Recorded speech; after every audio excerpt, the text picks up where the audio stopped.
I actually quite like going into appointments blind and not really knowing much about the clients.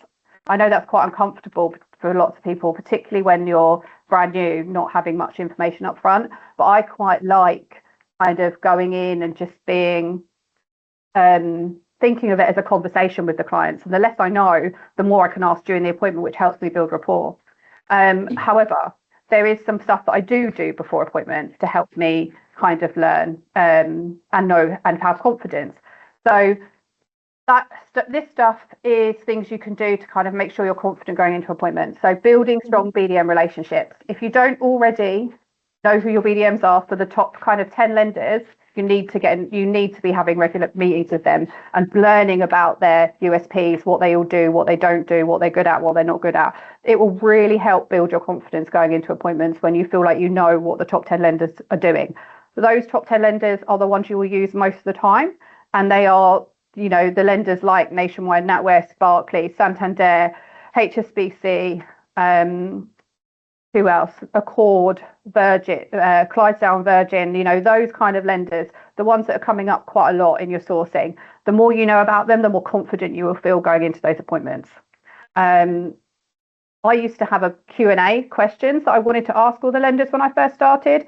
So I'd ask them, like the BDMs hated coming in to see me because I would be like, okay, I've got this big long list of questions I want to ask you about what you do. So how do you treat foreign nationals? How do you treat overtime? How do you treat annual bonuses? What do you look out for adverse? And I would go through all those questions and I'd keep those quick Q&A sheets so that I could refer back to them. But don't forget, when I started, there was very few online lender websites and there was no criteria sourcing systems. So it was a little bit different, I guess. Continue learning as much as you can. So attend mortgage events where you can. Yesterday there was one in London. They do them across the country. There is some in Manchester. You'll find roundtable events that are run by groups of lenders. Go to webinars, go to lunch and learns. If you have a network and they run training sessions, make sure you go on them. Anything you can do to build your confidence and your knowledge before will really help you. I still do all of these things now because everything changes all the time and I can't keep up with it if I'm not keeping my CPD up. So continuing to build your knowledge is so vitally important and you're never going to know everything. So just keep doing it. And then you can stay informed with things like signing up to industry publications such as Mortgage Solutions, Mortgage Strategy, Mortgage Institution, Mortgage Soup, and they will send you regular updates every day of stuff that's happened in the industry. That will also help you feel more confident with everything that's going on. And then obviously there is the advisor support tools such as Knowledge Bank, L&G, Ignite, and other tools around criteria and affordability that you can sign up to or look at and use. All those things will just help you feel so much more important when you're going into an appointment. And that is the only real stuff that I like to do before appointments in order to be prepared as much as possible.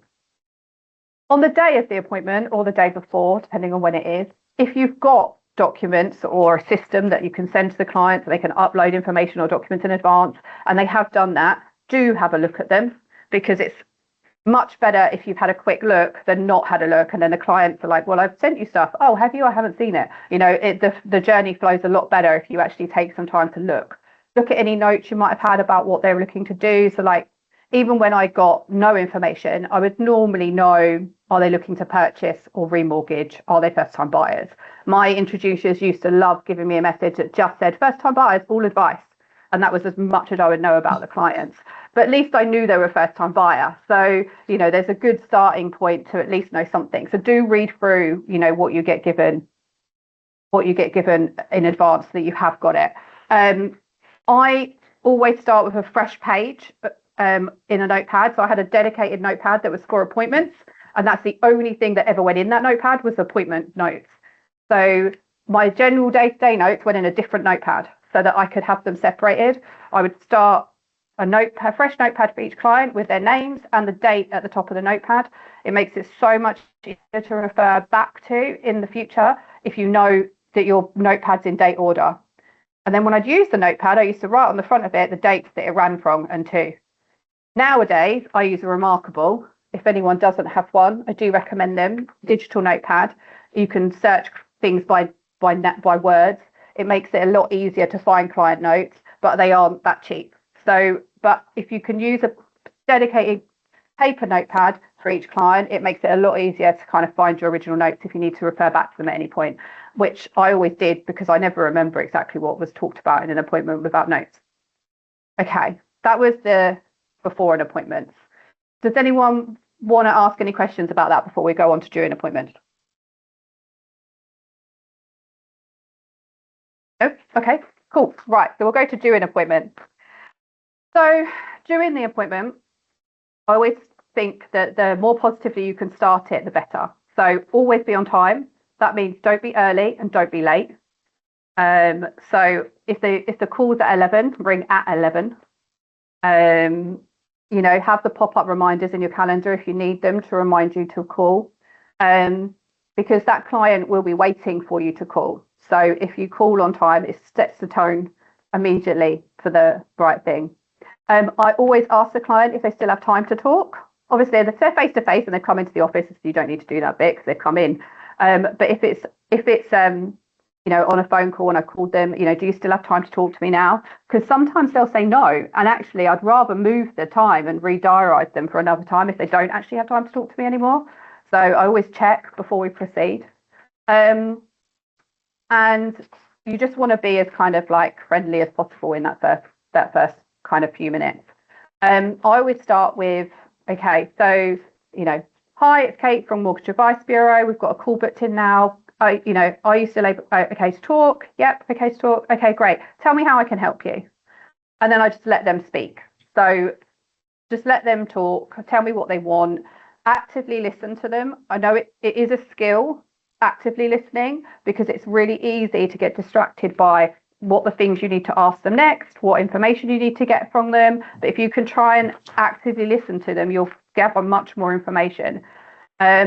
Focus on understanding their goals and their concerns and their priorities. So when they're talking about what they need and what they want help with, you know, did they say, I just want to know how much I can borrow because we want to start looking at properties. I've had some missed payments and I'm not sure if I'll be able to get a mortgage. You know, what they will tell you in that first bit, what it is they want from you. So make sure that you've heard that and understood it so that you can then help them with what they want. I personally don't use a computer or a laptop during my appointment at all. Really, very rarely. I prefer to still use handwritten notes, but I do realise that I'm old-fashioned because I started so long ago when the fact finds weren't really user-friendly enough to do in front of clients. I find that it's easier for me to have a natural conversation with a client if I'm writing it down rather than if I'm tap away into a computer and following a script of the computer. And you can write the information down that would go into a fact find as they're talking at it.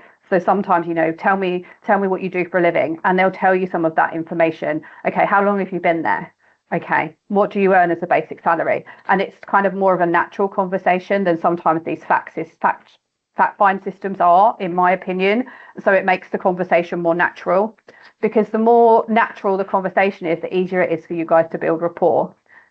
The purpose of those initial conversations are to build rapport and trust as quickly as possible, not just filling information into a system.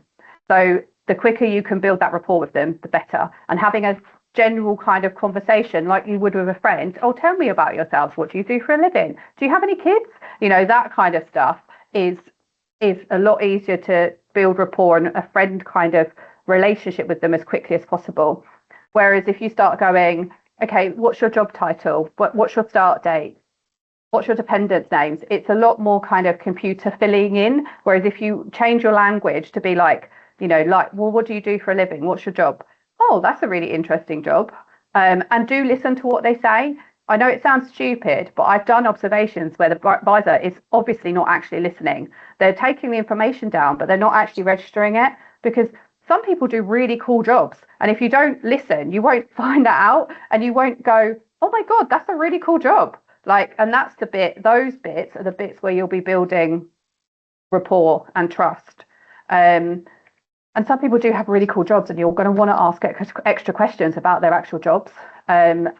I had one the other day where he tattoos hair onto people's heads that have gone bald. That's what his job is. And I'm like, that's an insane job. Like, how do you even get into that job? Whereas if I was so focused on gathering information and not actually listening to him properly, I could have completely skipped over that, and only realised it when I went back to it later. And that's the kind of tidbits you want to pick out when your clients are telling you stuff, to try and build rapport, and you can get them to talk a little bit more about themselves. What else? What next? So once I've kind of gone through, like, how can I help you? Okay, tell me a bit about yourself, right? Tell me, and I've got some fact find stuff. So, you know, what you do for a living, how much, you know, what's your basic salary, blah, blah, blah. And I've got some of that information. Okay, so I would then start saying, okay, so if it's a purchase, I would be like, okay, so if you've got any idea of what kind of purchase price you want to get to that would make it worthwhile for you to do it. Okay, what deposit have you got? From that, I can work out what kind of mortgage they're looking at. When I've got income and a mortgage level, I can kind of work out whether it's doable or not. So, so it makes it a little bit easier if you can kind of give them to give you some of that information. Obviously, some clients will be like, well, I don't even have a clue of what I could borrow. But even those ones have probably started looking at property and probably have a level they want to try and get to. So asking them, what level do you want to try and get to, can really help you kind of figure out whether it's actually something that's going to be achievable or not, to a rough degree. I always explain the process clearly. So one of the next steps during the appointment would be talking about the actual process of what they're looking to do. So if they're looking to purchase, how the process works, what kind of fees they're going to be looking at, what kind of timescales they're going to be looking at, how long is it till they get their actual keys? That's what most of them want to know. How long will it be till I get my keys? And that's, you know, you can answer that kind of question to a rough degree, you know, 3-4 months after you found a property, depending on the chain. But don't forget, if you're doing remortgage appointments, to talk through the remortgage process as well. Most clients don't remember it, even if they've done it before. And some people would never have remortgaged before because they might have only purchased. So talking through, you know, that you will get a questionnaire from the solicitors that you do have to complete and you will have to send back. If you have any questions on it, you can let me know. You know, they will want to do a survey, but the new lender will predominantly pay for it. So you won't have to do it, but they might want to come around to the house. You know, telling them that those things are going to happen and that's the steps. You're setting the groundwork for them expecting that and not having tons and tons of questions as the process goes forward. The other one thing that I really do like to ask, particularly with first-time buyers, you don't really have to ask it with non-first-time buyers, but I always say to my clients, do you actually know how a mortgage works? Because so many people don't actually know how mortgages work, particularly if they're first-time buyers, and they think they do or they're not sure. I very, very rarely get a client say yes when I ask that question. The vast majority of them will go, no, actually we don't. Or, well, I think I do, but I'm not really sure. And then that gives me an opportunity to kind of give them some value and education. So I'll talk through how a mortgage actually works. You know, that you take it for a really long period of time.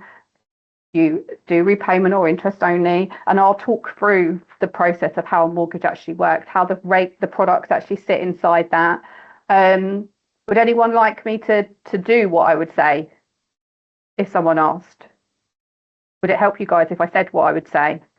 Yes, please. Yeah. You've told me before, but it was really helpful to me. Okay, cool. So I would say, do you know how mortgage works? And they go, no, not really. And I go, okay, cool, let me tell you. So we start a mortgage with the framework. So how long we take the mortgage for? And that can be anything from 5 years up to 35 or 40 years, depending on the lender and how old you are. The longer we take it for, the lower your monthly payments are going to be, but the more interest you're going to pay overall. The shorter we take it for, the higher monthly payments are going to be, but the less interest you'll pay overall. What we then have is whether you pay it back as it goes along, so on a repayment mortgage, so it goes down. So when you get to the end of that year, you've paid the mortgage off, or an interest-only mortgage where you don't pay any of the debt back and it stays the same. Now, at this stage, I would know whether they would be able to look at interest-only mortgages or not. And let's be honest, most first-time buyers can't. So I would then say, with an interest-only mortgage, as your first-time buyers and the loan-to-value you're looking at, you're not going to qualify for interest-only. So we're going to rule that out altogether. So that means we'd have to take a repayment mortgage. But I'm guessing you want to pay it back anyway, don't you? Yes, we do. Most people do. Okay, I just wanted to put it out there because I know sometimes, you know, some people's parents or their uncles might say, oh, have you thought about doing it on interest only? And you can just say, oh, no, we did talk about it. We can't do that. So that it kind of gets rid of a question that you sometimes might get asked a bit later on down the line. Okay, so that's the framework of the mortgage, how long we take it for and that we're paying it off as we go along. We can actually change that throughout your mortgage. It's not fixed, so it is flexible. So we're just looking at what we're doing right now. We don't have to make that decision today anyway. Then what happens is you have products that sit inside the mortgage, and they're what determines how much you actually pay a month. Now, the products are things like fixed, tracker, discount, capped, collared, and the only one that tells you exactly what you're going to be paying is the fixed rate. All the others go up and down depending on what they're linked to, and that could be every month. So for most people in your circumstances, as first-time buyers, I'm guessing you probably want to know what you're paying every month for a while. Yeah, okay, so we'll look at fixed rates. So the fixed, what happens then is the product can last for a certain period of time. So it could be you have a fixed rate for 2 years, 3 years, 5 years, or even 10 years. And that means your payments won't change for that period.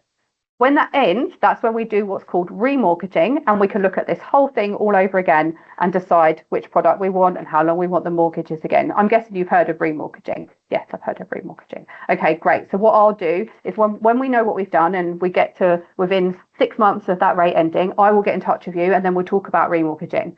Saying that, you've already planted the seed that they will come back to you to do the remortgage in the future. And you planted it really early on, right at the start of the conversation.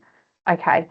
And then when you have these products and you're looking at whether it's, fixed or a tracker or anything like that, generally what tends to happen is sometimes you can pay a fee to get a lower rate, and sometimes you can have a slightly higher rate and not pay a fee. What I will do is work out which one's best for you. So once we've found a property and we know how much we want to borrow, we will have another conversation about what we want to do with the product, and then I will look at whether it's worth you paying a fee or not and what one works out best for you. Does that help with explaining how mortgages work? That's about it. And that really does, for a lot of them, kind of give them a bit more information about how mortgages work. Thanks, Alex.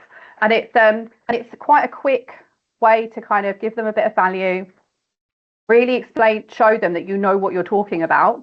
Because, don't forget, they've got to trust you over other advisors, particularly if you're like their estate agency advisors are going to be trying to speak to them. If you've given them value, that's really going to help. And I know that there's hardly any advisors out there having that conversation with their clients.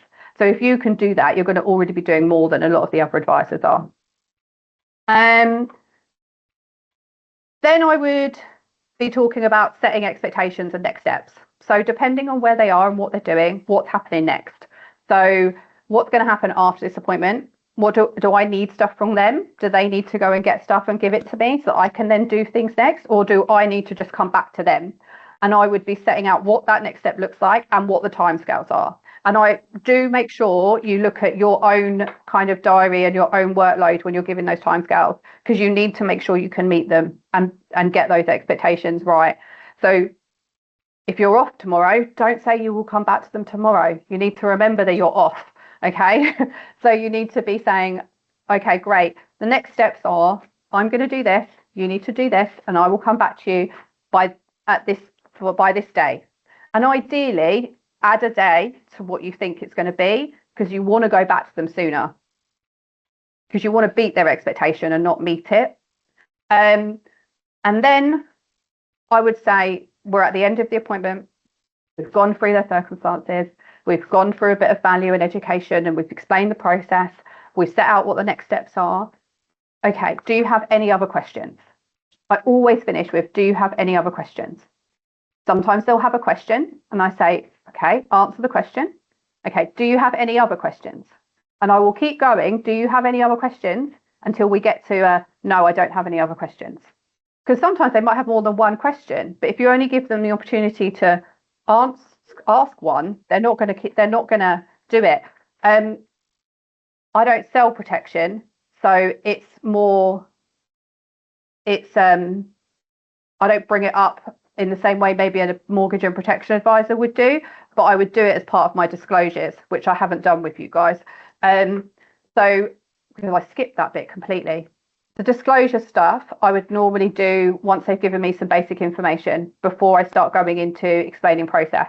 And at that point, when I do the disclosure stuff, that's when I talk about protection, and that we can obviously offer them protection reviews and talk about their life insurance and things like that as well. Where was I? So I would just make sure you're answering any questions they've got to try and get to the bottom of, no, I don't have any other questions. And then the only other thing I would try and make sure you do in that first appointment is if that first bit, the very first thing you asked them was, how can I help you? Try and make sure you answer that can I help you question. So if that question was, I want to know how much I could borrow, you can try and give them a rough idea of what they can borrow. Just be a bit conservative with it in that appointment. If they wanted to know if they could even get a mortgage, most of the time you would be able to give them an idea of whether they could get a mortgage or not. Try and answer that question. If you really can't, then you need to just be honest about that and say, this is quite a complicated scenario. I am going to have to go away and look at it and come back to you. But you want to try and give them a little bit of hope rather than none at all.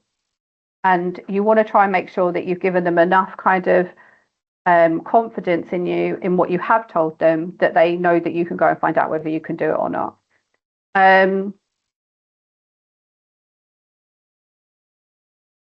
So be honest, but there is a fine line between giving too much hope and over-promising.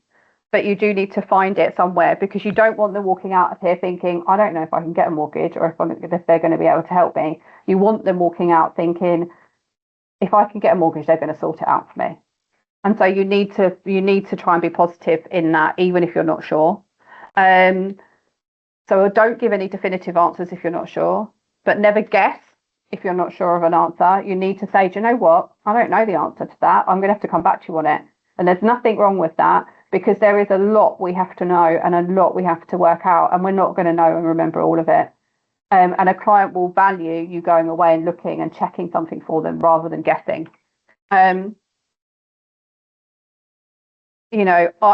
Explain that circumstance is a little bit complicated, but I have access to this many lenders. I'm going to go away and talk to some of them. I'm going to see what I can come up with for you, and just make sure you set the expectation of when you're going to come back to them by. So I'm going to go away and look at that, and I'm going to come back to you by Friday. Okay. Does that all make sense? Yeah. Right. That's during the appointment. Did anyone else have any other questions on any of that? I don't think so. Okay. Right. After the appointment. So follow up promptly. So send an email to those clients as soon as possible, same day at worst, to say what the recap of your discussion and what the next steps are. If you want to do it same day because it makes you look really efficient, and you want to be able to try and make sure you've got in writing what the discussion was and what you said you're going to do next. Most clients will only take in less than half of what you talked about in the meeting. So following it up in an email, one, it makes sure that they have got a record of what you talked about and what the next steps are. And two, it helps with stuff like vulnerable customers and consumer duty, because some customers will need that follow up in order to make sure they can take it all in. So it helps with those kind of things as well.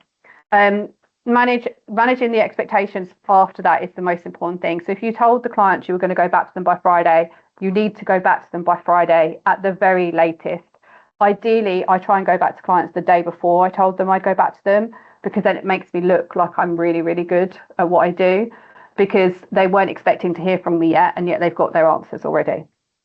So I would try and go back to them as quickly as possible. If you get to Friday and you're like, I've had so many other things come up, I'm not going to get back to them today, you have to tell them. So you have to email them and say, I'm really sorry, I've had some other stuff come up. I know I said I'd come back to you by today, but I'm not going to be able to come back to you till Monday now. I just wanted to let you know that I haven't forgotten you.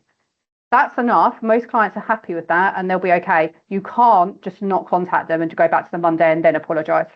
You need to keep them up to date, because they're expecting an answer from us. If they don't hear from you, they will wonder if you have forgotten them.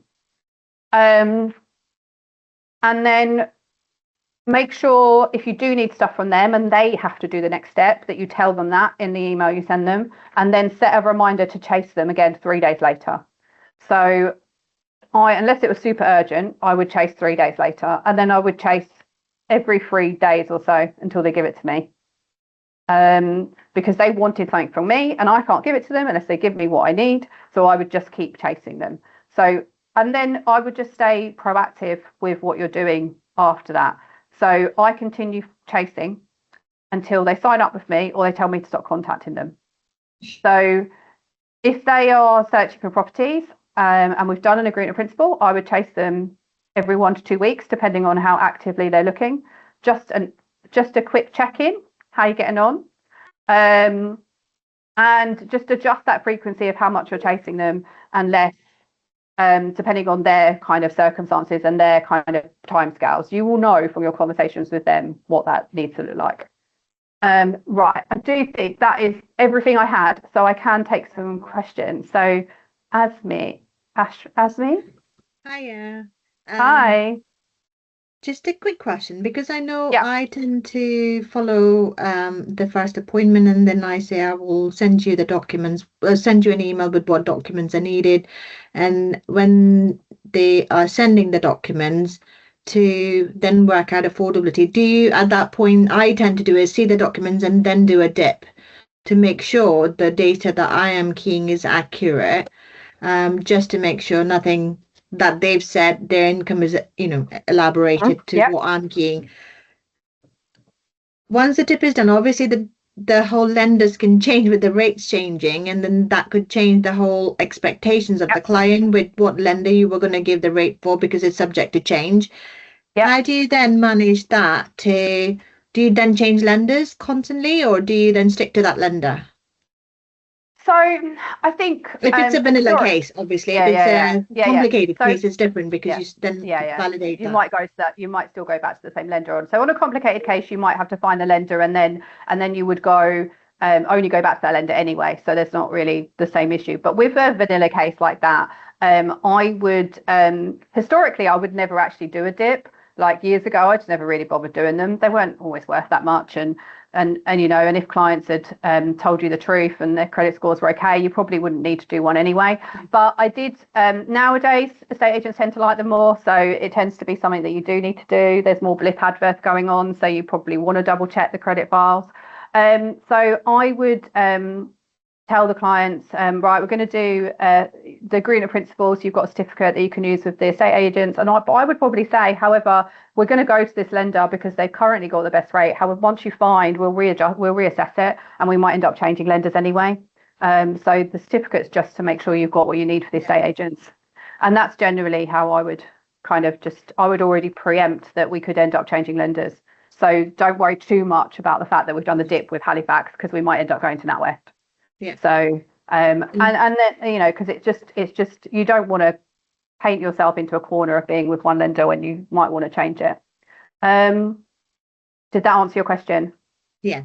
Yeah. I know when I do the decision in principle, I kind of send them a letter to say this is the agreement in principle, but it doesn't actually specify which lender on that letter, purely because then you might have the clients, which I have in my first part of the year, being self-employed, the clients literally goes to you and you think, hang on a minute, what happened? And then you've done all the work and they disappeared because they've gone straight it's always to the a risk. Yeah, it's always a risk. The ones who remain, they remain. Yeah, totally. Alex, I will come to you in a minute. I'm just going to answer some of the questions in the chat. So do you use your appointment notepad for underwriting notes too under the clients, or would you use another note? I'd use a different notepad. So the only stuff that goes in my client notepad is the client notes from the appointment. But our CRM would have all of the underwriting notes in it. So we would record all of our underwriting notes and lender chase notes in our CRM. So the notepad that I use for appointments would only have appointment stuff in it. Talked about protection. So we're part of Mortgage Advice Bureau, so we have Mortgage Advice Bureau CRM. So we use that to track all of our leads and our appointments. But any kind of CRM system you've got that's got a functionality to have review chases or task chases, anything like that, you can set yourself reminders and tasks in, or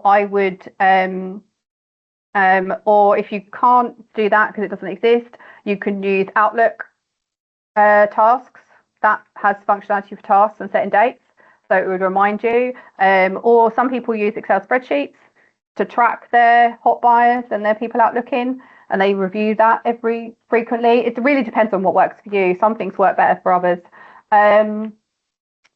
Blah, blah, blah. Minimum documents request before first appointment. So Amy, at the beginning, I think I said I don't really like having documents up front personally.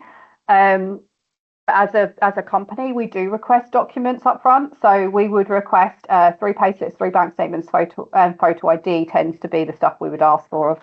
But to be honest, I'm quite happy not to get anything up front for a first appointment because I like to not just have a conversation with the clients first. But I think if at the very minimum, I'd probably want 1 payslip, 1 bank statement. So proof of income, proof of outgoings.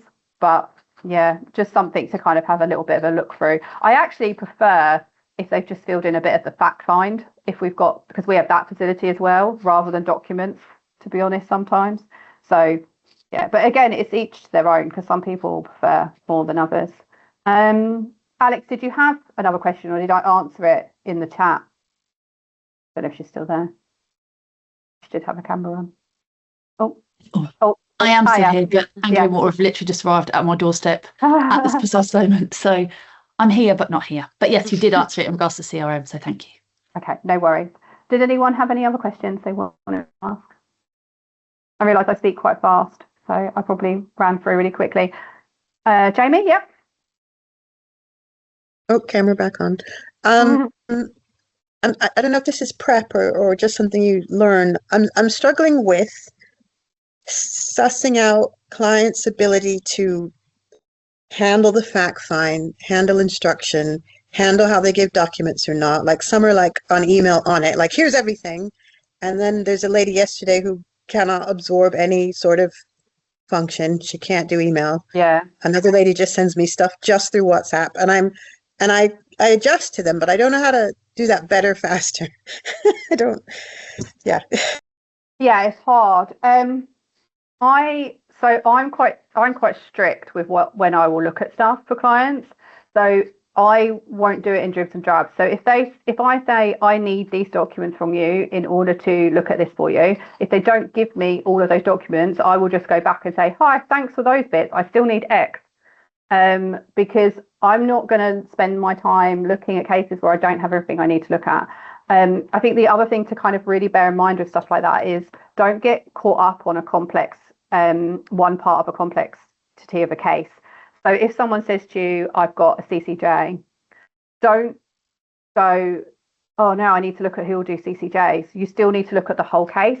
It's really easy to get caught on that one bit and then miss that there's something else going on as well. So make sure you do look at the case as a whole. I think with clients and documents, it's to a degree, it's something you just got to learn to live with. Some of them are great at it, some of them aren't. Some of them are really good at how they send them to you, some of them aren't. Some of them send you shit constantly. Some of them are better than others. I've got clients that go back 20 years and I know some of them are just going to send me rubbish consistently and they'll forget how remortgaging works every single time, even though they've done it many, many times with me. And it's just, you just have to kind of live with it. So I think ultimately I try, so we have a CRM that we upload all our documents to. So the only thing I do is when I get documents, however I get them, is we put them straight on the CRM so that I know I'm only looking at one place every time for what documents I've got. So I don't have documents here, documents there, not knowing where the documents are, not being able to find the documents, because otherwise I'm going to not, when I do have to look at that case, I'm going to have to try and remember where it was they sent me them. And that's something you just can't do. So as soon as I get them, they go on the CRM, even if it's only part of them, so that they're there already. So that I can then look at their case and be like, right, I've only got 8 bank statements. I still need payslips, that kind of thing. And I think that's the only thing I can kind of say. Find a place you're going to keep those documents so that you only have to refer to one place, no matter how you got them. So. Can I just add to that one with the document thing? Because something that I used to struggle when I first started, I bought a MyCloud NAS server, which is connected to my laptop. It might be worth something. It's just a suggestion because I know, because when you're self-employed, I know we've got the CRM systems you can upload, but when they send you on an email, because emails you get hundreds throughout the day, is just to put it on the folder for NAS. The only thing that I struggle with mostly is when they send WhatsApp, Messenger, email, and 3 different ways of sending, or text as well. Sometimes they just say, oh, here's an document. I'm like, oh my God, where did they send? Which email did they send it by? Because they could have a couple of emails. So yeah, Yeah. the NAS server works for me really well. Yeah, so I mean, years ago, I used to keep email folders for each client. Yeah. So each client would have an email folder that I would put all the emails that go to that come from the client in that folder, so it was easy to find. I don't do that system anymore because we do just move stuff straight to the CRM, and I put all my all my emails get copied and pasted into the CRM as well. So I've got into that habit now. So I only need to use the CRM for any of my information. But that also is a way that can work. With my emails, I still have folders. So I have a folder that says to reply to. I have a folder that says clients to do, and then I have a load of other folders because I do a lot of other stuff. So there's like other folders for other things. And when I get an email in, like in a minute, when I come out of this call and I've got my emails that have come through, the first thing I will do is read them all and move them into whichever folder they need to go into. So my inbox is actually always empty. It's pretty much empty consistently throughout the day because I cannot deal with 50, 60, 70, 80, 90 emails in my inbox. There's no way I'm going to know who I need to go back to and what I need to do with that. So the only boxes I then need to concentrate on are the reply to and the clients to do priority boxes. The reply to box I look at consistently throughout the day, and at the end of the day, about 20 minutes before I'm going to go home, I will look at that box and I will be like, right, I've still got the clients I need to reply to in there, and I will reply to every single one. So I always reply to every single client on the same day, as long as they've emailed me before 5:30, 5:45. And even if that email is just a thanks for this email, I'm going to come back to you on it tomorrow. Because the worst thing for a client is not knowing if you've got your email. And I know that some people, you will get phone calls. I just want to check if you got my email because you haven't responded to it and acknowledged that you got it. So responding to them every day really helps with that. I know it feels like it's time consuming, but it really isn't. Sending an email like that takes 30 seconds. But it's not actually that time consuming. And then the client to do box, obviously I keep a massive eye on that. Like, what do I actually need to do with it? I need to do stuff with this. So what am I doing? And it helps me kind of focus on the things I need to make sure that are priority. And then I do keep a paper to-do list every day. So every day I write a paper to-do list in the morning using those email boxes to help me with what I need to do, looking at my tasks in my CRM. And I prioritize my to-do list every morning from 1 to whatever number it is for that day. And that helps me not procrastinate throughout the day. So I don't get stuck with, what do I want to do next? Oh, I don't want to do that one. I'm going to skip that one and go to something else. I have to follow my to-do list.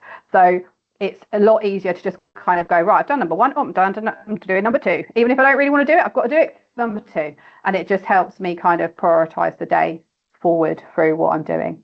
So, yeah. Any other questions? Yes. With your appointments in the week, then, do you have like appointments slots that you make for yourself? Because I tend to be flexible with when the clients are available during the evenings, because if they're working 9 to 5. And do you do things like admin day? Because I think I tend to do admin throughout the week and appointments throughout the week. No, I don't. I just do appointments whenever the clients want to do appointments. And I'm really bad at I will block my diary out and say no appointments because I'm like, I'm too busy. I need to do these appointments. And then the client emails me and says, can I have an appointment in that time? And I'm like, yeah, sure, no worries. And I just put the appointment in anyway. So for me, client appointments, especially new appointments, are always the priority over everything else. Because even if I'm busy today with getting cases in or going back to lenders, the new appointments, the new clients have to be priority, or you won't have new business in 3 months. Yeah. And so for me, those new appointments are always priority over everything else. But that comes from working in an estate agent and a really salesy background for many, many years. So because I want to win every little bit of business from every single client that ever contacts me, and I will do whatever I need to do that. So doing the appointments when the clients want to do them, even if it's not quite convenient for me, is what I will do. But I know lots of other people prefer time blocking, and that works really well for them, and they can get done with time blocking. I don't use time blocking; it's never really worked well for me. I'm not consistent enough to keep up with it anyway. So Rebecca, did you have a question? Oh, I'm still on mute if you're talking. Sorry. Okay. Do you ask for credit files Mm. as standard? And if so, which ones? Because Check My File have started to be very Yeah. naughty. I know, I've seen that in the group. No, as standard, I wouldn't ask for a credit file. I would only ask the question, have you had any missed payments, CCJs, defaults, that kind of stuff. And I'll look at the bank statements to see whether it looks like there's any issues, because normally like you can see bounced DDs. So if you look when you're looking at bank statements, you need to make sure you remember to look at the incoming on the bank statements, not just the outgoing. Because the incoming show you if there's bounced DDs. You'll be able to see the DD coming back in, and obviously if that was there or they've told me they've got adverse, then I would ask for credit files. So if someone says they've got adverse, there's no way I would research the case at all without a credit file in front of me. I would not trust what they tell me at all, what the adverse is, because people either tell you that adverse is better than it is, or they tell you it's worse than it is. So it's never exactly what it is. So I'd always want to see a credit file before I did any research on a client that told me they've got adverse. But I wouldn't do it if they told me they didn't have any problems. I would only then ask for it if we got a decline dip. But if I get one decline dip on credit file, I would not do any more dips until I've got that credit file. Because there's no point. You need to see what it says. And sometimes you'll get clients be like, oh, but what does this mean? What can we do now? I don't know. I need to see your credit file. And you just need to keep repeating that. Like, once I have the credit file, I'll be able to look at it for you. And you just need to be firm with them on stuff like that. At the moment, we still ask for Check My Files because I do feel like it is still the most comprehensive credit file system. And I'll be honest, it's a tough one because I don't want them stealing my clients. But if you've done a really good job in that appointment and what you've done with them so far, you shouldn't lose them anyway. So I think you will lose the odd one here and there. We all lose the odd one here and there, but you wouldn't lose the bulk of them. Because the problem with the other ones is none of them show enough information, and all the lenders use different ones. So you can't just get Experian, because you could have issues on Equifax that the lender you want to go to might look at Equifax, and you won't know that until you see it. So at the moment, Check My File is still the only one that I'm probably going to ask for, because I can't see that there's another option. But to be honest, like, we're at risk of losing our clients all the time because, they see an estate agent advisor. We all know they still do conditional selling. They're buying a new build and they've got an advisor, or they go to their bank to get their bank statements, and the bank try to get them to come in to talk about doing mortgage advice. There's so many other touch points where they could go and speak to another advisor. That's always going to be a risk, and there will always be ones that you'll lose over it. But if you can do the first appointment really well and build enough trust and confidence and rapport, and you can set and beat their expectations and give that great service, you hopefully won't lose very many. Yeah. Is what I would say. I find that a credit file is helpful in the sense that buyers are liars. So they won't tell you what all their credit commitments are. So, they might have 3 bank accounts, but they only send you 2 of them. Yeah. So you're missing some of the direct debits and things like that. So, that's where I find it quite helpful. I totally get it, and I don't disagree. I come from a background of wanting to make this as easy as possible for the clients, and them getting me credit files doesn't ever feel that easy. It always feels like it's a job for the clients that isn't easy. So, and with some of that stuff, you can see quite a lot of it from just looking at the bank statements. So like if you can see undisclosed credit commitments sometimes on the bank statements they give you. If you get bank statements and you can see money being moved around to other accounts, you can see they've got another account, and so sometimes you can pick out some of that stuff that you would see on a credit file from the bank statements anyway. And if it really wasn't clear and I wasn't sure with what they were telling me, then I would ask the credit files. I mean, a big debt consolidation case, I would definitely ask for the credit files because the balances they're telling you are not going to be accurate. But I just want to try and make it as easy as possible for them to do business with me. So unless I really need the credit files, I wouldn't ask for them. But thank you. I do get why they're really helpful to have. Any other questions? No, we all done? I think that's it. Thank you. Okay, excellent. Well, I hope you all found that really helpful. If you do think of anything else, feel free to reach out and let me know. Yeah, thanks for all coming on. It was really nice to see everybody. Thanks so much. All right, see you later. Bye. Bye.